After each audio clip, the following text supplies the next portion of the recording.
Good morning, beloveds. It is March 25th. I had a moment this morning where I woke up and, as you can see, I wear glasses and I can't see much without them. And I woke up and I looked at my clock, or I looked at my watch, and I swear it said it was 6:10. My husband goes to work at 7, and I was like, there are no lights on in the house. What is going on? I woke him up and he's like, what's wrong? I said, don't you have to go to work today? And he's like, it's 5:10. I woke him up 30 minutes early. So I'm just like, yeah, it's going to be that kind of day. He appreciated, though, that I attempted to do a good thing for him. All right. It is March 25th. 25th. Our title is, I am cleansed by the purity of God. Our quote is, thou art of purer eyes than to behold evil, and canst not look upon iniquity. And that is Habakkuk, and that's Habakkuk, 1:13. So, all right. When the prophet said that God is of too pure an eye to behold evil and cannot look on iniquity, he was proclaiming one of the most profound concepts the human mind has ever entertained. For he was really saying that God, who is the originator of all things and the first principle of all life, can never experience evil, nor see it, nor know it. Thou art of purer eyes than to behold evil, and canst not look upon iniquity. What could be plainer or more evident than that he was saying that God neither creates nor experiences evil, that we are cleansed by the purity of that which has never entered into impurity. We are cleansed by the purity of God. Suppose we liken this purity of God to a clear stream of water which knows no impurity, and in which we bathe. The very act of our entering the stream purifies us without contaminating the stream itself. And so it is in our relationship with the divine, who is free from all evil and the law of good that knows no limitation. Today I enter into the stream of pure life, knowing that I bathe in the spiritual waters of perfection. My whole being is cleansed, purified, and made whole. Today I turn from all evil, from every sense of limitation, of fear or uncertainty, and bathe in the waters of freedom, purifying myself from the belief or experience of want or need. Today I bathe in the waters of pure spirit. I loose every negation of the past. I am cleansed of all fear of the future. I am purified from all uncertainty in the present. I enter a new, complete, and perfect life, here and now. Today is God's day. I shall rejoice in it. I shall sing a song unto that which is beyond all evil. Okay. So let's start with the premise of what evil is. All right. Because evil is not a power in and of itself. What evil is a misuse of power. All right. Which means that God cannot experience it because God is the power. We, on the other hand, were granted free will, and we can misuse that power, and we can misuse it through a couple of different ways. We can misuse it deliberately, consciously, knowing that we did it, and that is just straight up evil. And we can also misuse it through ignorance, okay? Which can result in evil actions,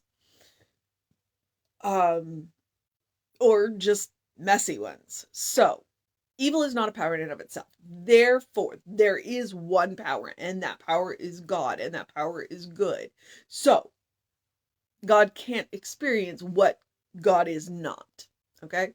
And so that's where he's coming at. When we misuse the power, then we create evil experiences. When others misuse the power and we are involved in it, then we are involved in evil experiences. And so, therefore, if we want to expunge, get rid of that, then the first place we go is we go to God, which cannot experience evil because it's not a thing in and of itself. It is a misuse of. Um, so we go there, and he used the bathing in the stream. We go there, we go to where where evil cannot exist. And we cleanse our mind, and we cleanse our consciousness, and we cleanse our thoughts, and we cleanse us. And then we come back into this world and we go, all right, I know better. I'm going to do better. Thank you, Maya Angelou. We did the best we could with what we knew, and when we learned better, we did better. Um, and that's the way it is with God, and with good. When we know better, we do better.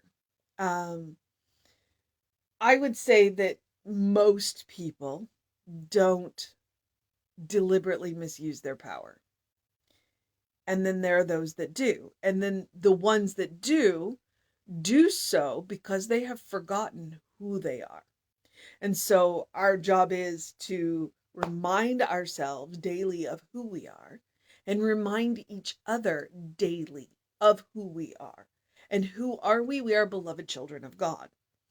And we live in this amazing world that everything that we need is available in. And there's enough to go around, and we don't need to take it away from anybody else. So that is his premise.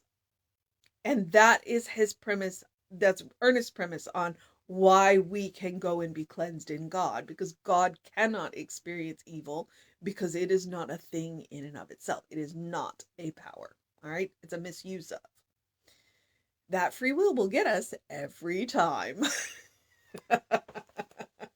That's why we have to make good choices. All right, beloved. So, I am cleansed by the purity of God. Take the prophet Hubaku, 1:13. Go read Hubaku. Or Habaku. I just don't know. I'm going to stop now. Thou art of purer eyes than to behold evil, and canst not look on iniquity. Okay? When God looks at us, all God sees is beloved children. God does not see the mess that we make. That's why God can love us, because God cannot experience the mess that we make. That's us. And that means it's our job to make it right. All right. So, when the prophet said that God is of too pure eyes, eye to behold evil and cannot look upon iniquity, he was proclaiming one of the most profound concepts the human mind has ever entertained. For he was really saying that God, who is the originator of all things and the first principle of all life, can never experience evil, nor see it, nor know it, because evil isn't a power in and of itself. Okay? It's a misuse. It's a misuse of God. So God can't experience that. We can, because we live in the land of effects. We don't live in the land of causes. All right? And God is first cause. So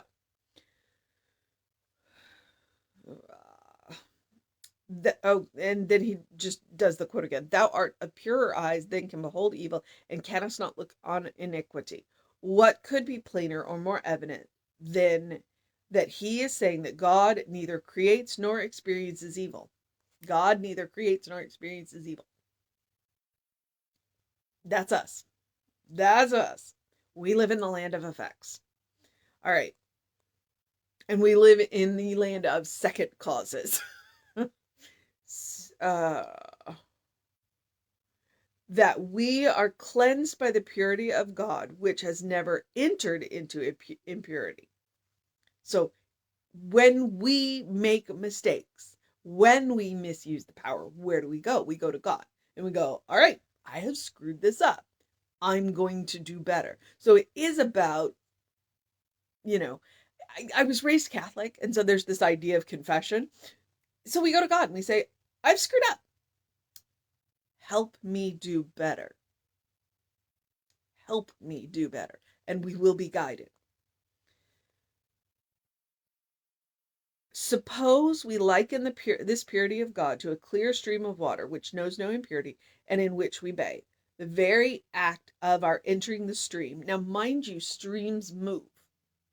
So the impurity will be carried away. All right. We're not bathing in a stagnant pool. We are bathing in a moving stream. We are bathing in a living, breathing stream. Okay. A stream of consciousness. And in the very act of our entering the stream purifies us without contaminating the stream itself, because it's carried away. And so it is in our relationship with the divine, who is free from all evil and the law of good that knows no limitation.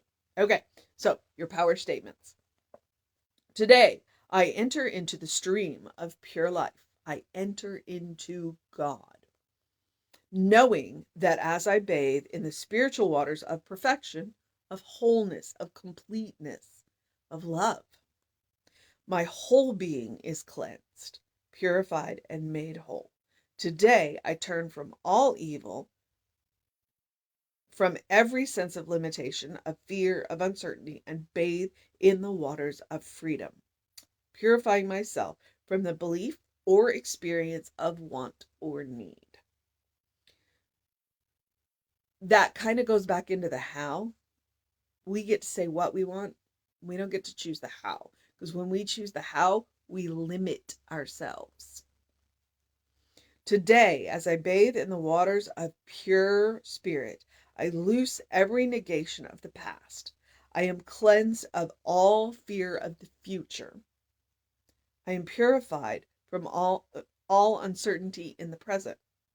I enter a new, a complete, and a perfect life here and now. Today is God's day. I shall rejoice in it. I shall sing a song unto that which is beyond all evil. Because I know who I am. And I know the power, or I should say, I understand the power that I can use. Therefore, I will make good choices. All right. Okay. So the mission today, should we choose to accept it? There's just all kinds of.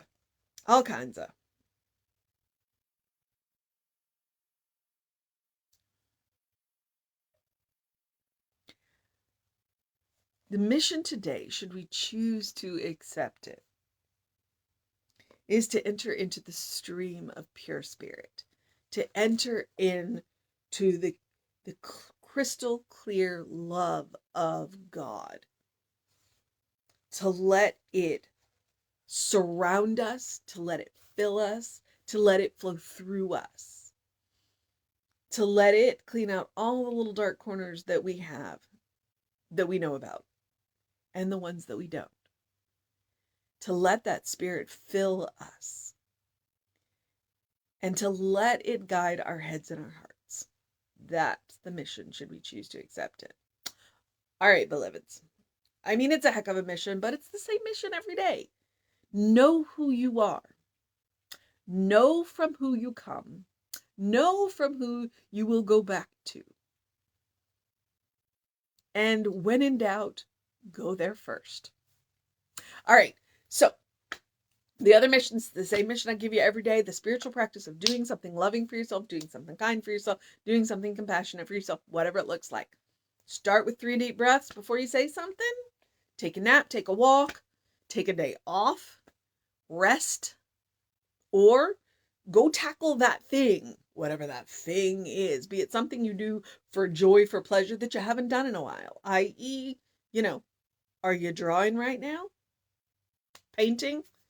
Singing? I mean, we talked about singing a song today. You know, are you doing that? Or go tackle that thing that's been hanging over your head that you really need to do. Because when I say to do something loving for yourself, do something kind for yourself, do something compassionate for yourself, sometimes it means doing the hard thing to get it off your plate. All right. It is a spiritual practice. It is about practicing on yourself. It is about creating a habit. It's about creating a default setting. It's about creating a first response. It's about creating a world that works for everybody by starting with yourself. Because if you can be loving, kind, and compassionate, have that response as your first response, you can do it for anybody. All right, beloveds. Rita has appeared and things could get messy. So I'm going to do the usual. Do something to engage your mind and your body. It's springtime. Well, it is here.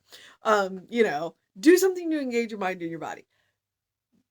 Go get that face full of sun, because I am telling you, this morning I turned that corner, I walked, I closing my eyes and walking at the same time, but I only did it for a minute, so I could turn my face fully into that early morning sun and just feel the warmth on my face. Yeah, it's 43 degrees out there, but that sun felt good. So, face full of bright light, early in the morning, or early in your day, I should say. Drink plenty of water. And open the windows of your soul. Allow the breath of heaven to remind you, you do live in heaven right here, right now. It is all around you, all the time. It is up to us to look for it, to find it, to feel it, to know it. And Emma's advice is the best. Look for the good and praise it, because that's how we find it. And it multiplies when we look. All right. So, take care of yourself. Have a great day, an amazing day, a wondrous day, fantastic day, an enchanting day, a magical day, a Friday, because it is Friday today, this year, and a good day.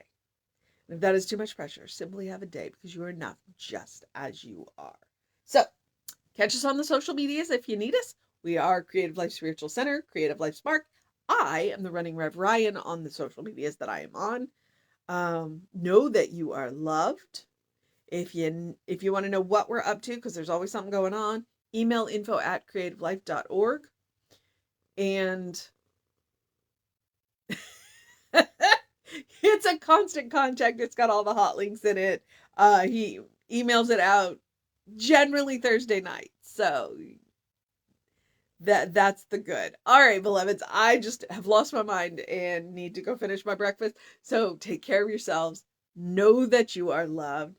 Reverend David should be on around 5 p.m. with you today, and I will be back with you around 9 a.m.